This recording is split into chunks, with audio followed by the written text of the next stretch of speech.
स्वागत है आपका स्टेट न्यूज बुलेटिन में और मैं हूं आपके साथ अदिति। चलिए खबरों पर जाने से पहले नजर डालते हैं हेडलाइंस पर। 12वीं के बोर्ड एग्जाम का फैसला टला, सुप्रीम कोर्ट में सोमवार को होगी सुनवाई।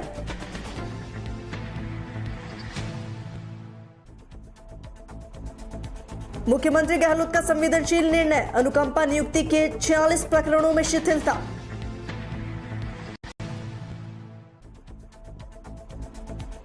यूपी में जहरीली शराब पीने से 8 लोगों की मौत, 5 की हालत गंभीर।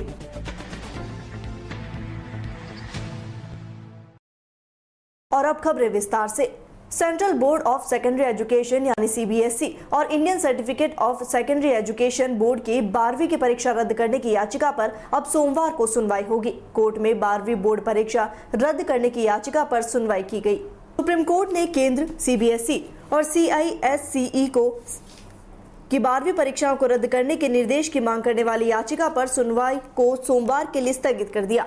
गौरतलब है कि 14 अप्रैल को केंद्रीय माध्यमिक शिक्षा बोर्ड की 12वीं कक्षा की बोर्ड परीक्षाएं स्थगित और 10वीं बोर्ड की परीक्षा को रद्द कर दिया गया।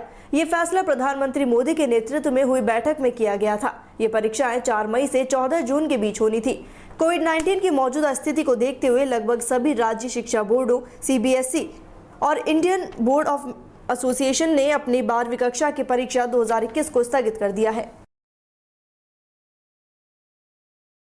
मुख्यमंत्री अशोक गहलोत ने राजस्थान के सरकारी कार्मिक की मृत्यु के उपरांत आश्रित की ओर से अनुकंपा नियुक्ति के लिए आवेदन के 46 प्रकरणों में शिथिलता दी है। मुख्यमंत्री के संवेदनशील निर्णय से मृतक आश्रित इन परिवारों को कठिन घड़ी में संबल मिल पाएगा। सीएम अशोक गहलोत ने सरकारी कार्मिक की मृत्यु के उपरांत आश्रित की ओर से अनुकंपा नियुक्ति के लिए आवेदन के 46 प्रकरणों में शिथिलता दी है। इस संवेदनशील निर्णय से मृतक आश्रितों को इन परिवारों को संबल मिल सकेगा। दरअसल अनुकंपात्मक नियमों के तहत सरकारी कार्मिक की मृत्यु के बाद आश्रित को 90 दिन में अनुकंपा नियुक्ति के लिए आवेदन करना होता है। आश्रित के नाबालिग होने की स्थिति में बालिग होने के 3 वर्ष के भीतर आवेदन करने का प्रावधान है। गहलोत ने न्यूनतम आयु सीमा और विलंब अवधि से आवेदन के 4, अधि आयु सीमा के 5 और न्यूनतम आयु सीमा के साथ साथ अविलंब अवधि के आवेदन के 23, आवेदन की निर्धारित अवधि निकलने के बाद देरी से आवेदन के 10 और अनुकंपात्मक नियुक्ति नियम और विलंब अवधि के 4 प्रकरणों में सहानुभूतिपूर्वक विचार करते हुए शिथिलता दी है। उत्तर प्रदेश के लोधा थाना इलाके में जहरीली शराब पीने से 8 लोगों की मौत हो गई। वहीं 5 को इलाज के लिए अस्पताल में भर्ती किया गया, जिसके बाद गांव में देसी शराब के ठेके को सील कर दिया गया। मामले की गंभीरता को देखते हुए पुलिस और प्रशासनिक अधिकारी मौके पर पहुंचे। मामले पर जानकारी देते हुए डीएम ने बताया कि अलीगढ़ में 2 ट्रक ड्राइवर और 3 ग्रामीणों की मौत हो गई। आसपास के गांव में भी मौत हो रही है, जिसकी पुष्टि नहीं हुई है।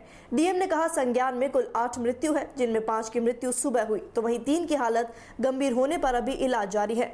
बता दें शराब दुकान एक ही ठेकेदार की थी, जिसे सील कर दिया गया। मामले की जाँच कराई जा रही है।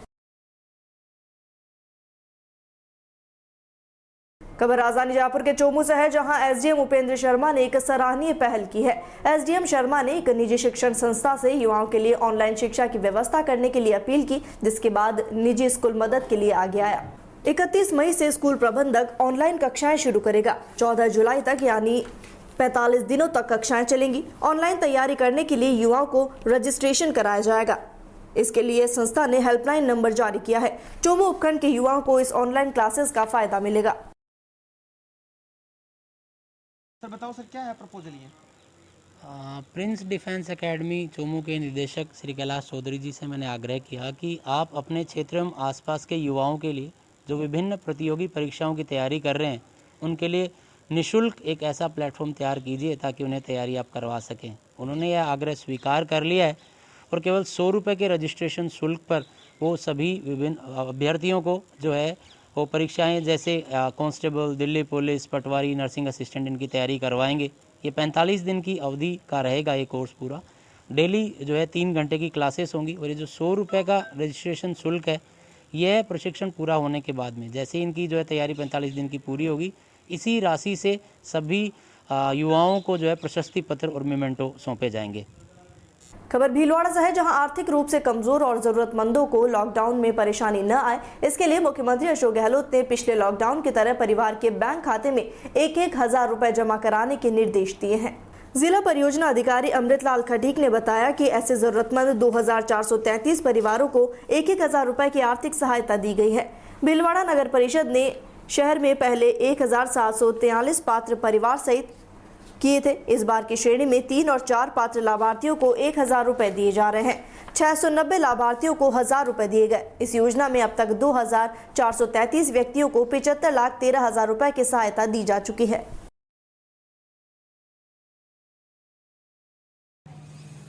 अभी जो नवीन आदेश जारी हुए हैं उसमें सभी जो पहले जो जिनको सहायता राशि दी गई 1743 लोगों को, उन सभी को 1,000 रुपए सहायता राशि देने के निर्देश प्राप्त हुए हैं। पिछली बार 1743 लोगों को 57,70,000 रुपए सहायता राशि दी गई थी। अभी जो नए आदेश दिए हैं उसमें 3 और 4 कैटेगरी, जिसमें स्ट्रीट वेंडर और एसआई लोगों को भी सहायता राशि दे सकते हैं, उसमें अभी 690 स्ट्रीट वेंडरों को सहायता राशि दी है 1,000 रुपए। इस प्रकार कुल 2433 लोगों को 75,13,000 रुपए की सहायता राशि दे चुके हैं। अभी जो सैंक्शन जारी हुई है उसमें 900 लोगों के खाते में जा चुका है, बाकी अंडर प्रोसेस है। कैटेगरी 3 और 4 के जिसमें स्ट्रीट वेंडर और एसआई लोगों को श्रीमान जिला कलेक्टर महोदय ने 25 मई को आदेश दिए हैं, उसमें हमने 690 लोगों का आदेश जारी। भीलवाड़ा के नगर परिषद वार्ड नंबर 14 आजाद नगर में आज पार्षद द्वारा काढ़ा वितरण कार्यक्रम का आयोजन किया गया। इसमें कांग्रेस जिला अध्यक्ष रामपाल शर्मा का सम्मान किया गया। इस दौरान क्षेत्रवासियों ने शर्मा को समस्याओं से भी अवगत कराया, जिसे शर्मा ने जल्द ही पूरा करने का आश्वासन दिया। इस दौरान कांग्रेस महासचिव महेश सोनी उपस्थित रहे। पार्षद प्रकाश ओझा ने कहा कि कोरोना रोकथाम को लेकर जागरूकता के साथ ही काढ़ा वितरण कर रहे हैं। कांग्रेस जिला अध्यक्ष के समक्ष सुरक्षा गेट, जनता क्लिनिक के साथ पानी की समस्याओं के बारे में अवगत करवाया। कांग्रेस जिला अध्यक्ष रामपाल शर्मा ने कहा कि वार्ड पार्षद का जागरूक होना जरूरी है, जिससे वार्ड में विकास कार्य कराया जा सके। इन समस्याओं को सुना है, जल्द ही पूरा किया जाएगा। देखो, इस वार्ड में जागरूक पार्षद जी हैं। ये जब भी जो काम बताया वो काम इस वार्ड वासियों ने मैं पूरा करने का प्रयास किया। अब जो भी इस वार्ड की समस्या है, चाहे वो जनता क्लिनिक की बात हो, चाहे पार्क में मोटर की बात हो, चाहे इसके गेट लगाने की बात हो, और भी जो यहाँ के वार्डवासी चाहेंगे वो सारी समस्याएं हम पूरा करने का पूरा प्रयास करें। जहाँ जहाँ मांग कर रहे हैं वहाँ हम जो भी, देखो जो पार्षद होता है उसका जागरूक होना जरूरी है। जो जागरूक है वहाँ जनता सुरक्षित है। रामपाल जी साहब पधारे हैं और हमारी पहली मैंने जो मैनिफेस्टो दिया था उसमें मैंने निवेदन किया था कि वार्ड नंबर 14 में एक जनता क्लिनिक माननीय मुख्यमंत्री अशोक जी गहलोत द्वारा जो योजना चल रही है उसमें जनता क्लिनिक की मैंने बात की सर। तो जनता क्लिनिक का मैंने वो लेटर पैड बना के मेरे लेटर पैड पार्षद पद पे वार्ड नंबर 14 के लिए और माननीय रामपाल जी शर्मा को दिया है, जिससे कि ये वार्ड की जो समस्या है, लोग इधर उधर घूमते हैं वो नहीं घूमेंगे और आम जनता इससे खुश हो जाएगी और वार्ड नंबर 14 को राहत मिलेगी सर। इन्होंने ये कहा कि अभी तो कोरोना काल चल रहा है और बहुत जल्दी वार्ड नंबर 14 में जैसे ही वातावरण अनुकूल होता है और सरकार सुचारू रूप से काम चालू करती है तो हमारे सुरक्षा गेट भी लगवाने का आश्वासन दिया है श्रीमान रामपाल शर्मा जी ने। महिला शक्ति द्वारा काढ़ा वितरण किया और हमारा काढ़े का आज का प्रोग्राम श्री किशन जी भारद्वाज है जो मेरे पीछे खड़े हैं, इनकी तरफ से हमारे भामाशाह के रूप में। खबर जोधपुर से है, जहां चेराई कस्बे के राजकीय उच्च प्राथमिक विद्यालय परिसर में चिड़िया चहके आंगन महके के तहत पक्षियों के पानी के 21 परिंदे लगाए गए। इस दौरान कोरोना प्रोटोकॉल की पालना की गई। जोधपुर के चेराई कस्बे के राजकीय उच्च माध्यमिक विद्यालय परिसर में पक्षियों के लिए परिंदे लगाए गए। इस दौरान ओमाराम जांगू ने बताया कि सभी स्टाफ द्वारा पक्षियों के लिए परिंदे लगाए गए। इस पहल की ग्रामवासियों ने सराहना की। इस मौके पर supervisor Mangilal पूनर, BLO चीमाराम लीलावत, रीडमल Ram Siyag, Nainaram Bishnoi, Covid centre पर ड्यूटी दे रहे मेघराज शर्मा, अशोक कुमार, निर्मल, मांगीलाल चौधरी, फरसाराम आदि के साथ गांव के गणमान्य लोग मौजूद रहे। स्थानीय विद्यालय में पक्षियों को पानी पिलाने के लिए यहाँ परिंदे लगाए गए और इन 20 परिंदों में पानी डाला गया और जिससे अब इस गर्मी के मौसम में ये जो जीव है ये पानी पी सके। और स्थानीय विद्यालय के स्टाफ साथियों ने मिलकर 20 परिंदे लगाए हैं और आगे भी कल और परिंदे लगाने का प्रयास है। और भामाशाहों और इन सभी के सहयोग से और जो पेड़ पौधे हैं, ये दूब है, ये लगी हुई है। इन्होंने जो यहाँ पर सुपरवाइजर मांगीलाल जी पुन्नड़, BLO चिम्मा राम जी, नैना राम जी, निर्मल जी और जो इस सेंटर पर ड्यूटी करने वाले मगराज जी शर्मा, अशोक जी निर्मल, इन सभी लोगों के सहयोग से यहाँ पर्यावरण के लिए पेड़ पौधों को पानी पिलाना और परिंदे लगाना और परिंदों में पानी डालने का कार्य किया गया। खबर जोधपुर के तिवरी से है, जहां कोरोना महामारी के बचाव को लेकर जारी वैक्सीनेशन के बीच शुक्रवार को 18 से 44 वर्ष के आयु का ग्रामीणों का टीकाकरण किया गया। हॉस्पिटल प्रभारी डॉक्टर जितेंद्र बिश्नोई ने बताया कि ऑफलाइन टीकाकरण को व्यवस्थित करने हेतु टोकन व्यवस्था जारी की गई। इसमें ग्रामीणों को टोकन द्वारा सोशल डिस्टेंसिंग से खड़ा किया गया। तिवरी ग्राम पंचायत प्रशासन द्वारा तेज गर्मी को देखते हुए टेंट और पानी की भी व्यवस्था की गई। पुलिस प्रशासन द्वारा टोकन नंबर से ग्रामीणों को हॉस्पिटल में भेजने का कार्य करते हुए कोरोना से बचाव का संदेश दिया गया। टीकाकरण को लेकर ग्रामीणों में खुशी देखी गई। ग्रामीणों द्वारा अधिक से अधिक वैक्सीनेशन का संदेश दिया गया।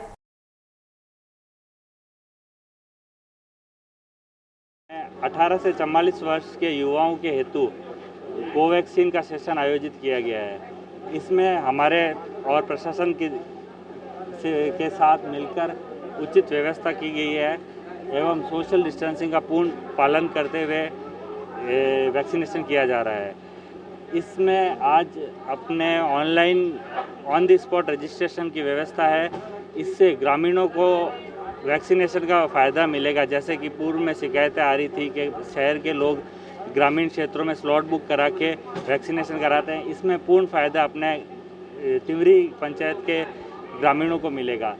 इसी परिप्रेक्ष्य में ग्रामीणों से भी अनुरोध है कि वो सोशल डिस्टेंसिंग का पूर्ण पालन करें एवं व्यवस्थाओं को सुचारू रूप से व्यवस्थाओं चलाने में हमारा सहयोग करें, ताकि आगे भी वैक्सीनेशन हो तो उत्साहपूर्ण तरीके से हम अच्छा वैक्सीनेशन कर सकें। मैं कोरोना की वैक्सीन टीका लगाने से बहुत खुश हूँ और मैं महिलाओं से अपील करना चाहूँगी, आप भी जल्द से जल्द टीका लगा दें और इस महामारी से रोकने के लिए प्रयास करें और सोशल डिस्टेंस का पालन करें। ये जो ऑफलाइन व्यवस्था की गई है ये ग्रामीण क्षेत्र के लिए बहुत ही लाभदायी है, क्योंकि ग्रामीण क्षेत्र में रहने वाले जो लोग हैं उनके पास में नेट की व्यवस्था नहीं है और वो जो है इस व्यवस्था को समझ भी नहीं पा रहे थे। मैं पढ़ा लिखा होने के बावजूद भी मुझसे भी जो है बहुत समय मुझे जानकारी नहीं मिल पा रही थी कैसे करना है कैसे नहीं होगा। लेकिन अब ये सरकार ने जो व्यवस्था की है इसका लाभ आम वासी ग्रामीण और गरीब आदमी को मिलेगा, जिसके बाद इंटरनेट की सुविधा नहीं है तो भी हो जाएगा उसको। कोरोना काल में भामाशाह के साथ अब संगठन भी मदद के लिए आगे आ रहे हैं। ऐसा ही ग्रामोत्थान युवा संगठन झज्जू की ओर से राजकीय प्राथमिक स्वास्थ्य केंद्र झज्जू में 1,60,000 रुपए के मेडिकल उपकरण भेंट किए गए। संगठन के अध्यक्ष अकरम अली ने बताया कि संगठन की मुहिम से भामाशाह के सहयोग से oxygen concentrator machine, ECG machine, haemoglobin meter, nebuliser machine, typhoid जांच किट, डिलीवरी उपकरण सहित एक कूलर और अन्य उपकरण भेंट किए गए। एक कूलर ओजास कंप्यूटर्स की ओर से दिया गया। इस पर संगठन के सदस्यों ने कहा कि PHC केंद्र पर अन्य उपकरण की सुविधा के लिए हर संभव प्रयास किया जाएगा। इस अवसर पर प्रधान प्रतिनिधि झंवरलाल सेठिया, सरपंच घमोराम नायक, रोहिताश कांटिया, डॉक्टर शुभम चारण सहित संगठन के सदस्य और ग्रामीण मौजूद रहे।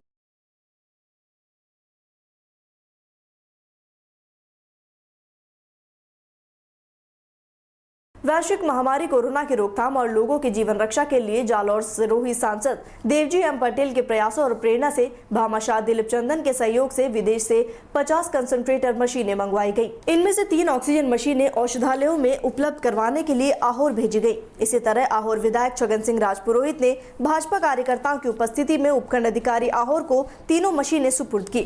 इस सराहनीय कार्य पर विधायक राजपुरोहित, भाजपा कार्यकर्ताओं और क्षेत्र के लोगों ने सांसद देवजी पटेल और भामाशाह चंदन ग्रुप का आभार जताया। इस दौरान भाजपा मंडल अध्यक्ष हकमाराम प्रजापत, विशन सिंह सोलंकी, महेंद्र सिंह बालोद, एडवोकेट गजेंद्र सिंह मांगलिया, कृष्णाराम प्रजापत, भरत प्रजापत, हेमाराम प्रजापत सहित कई भाजपा कार्यकर्ता मौजूद रहे।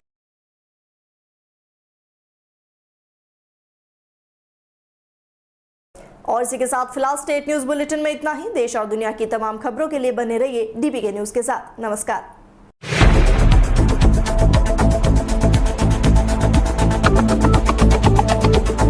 Thank you.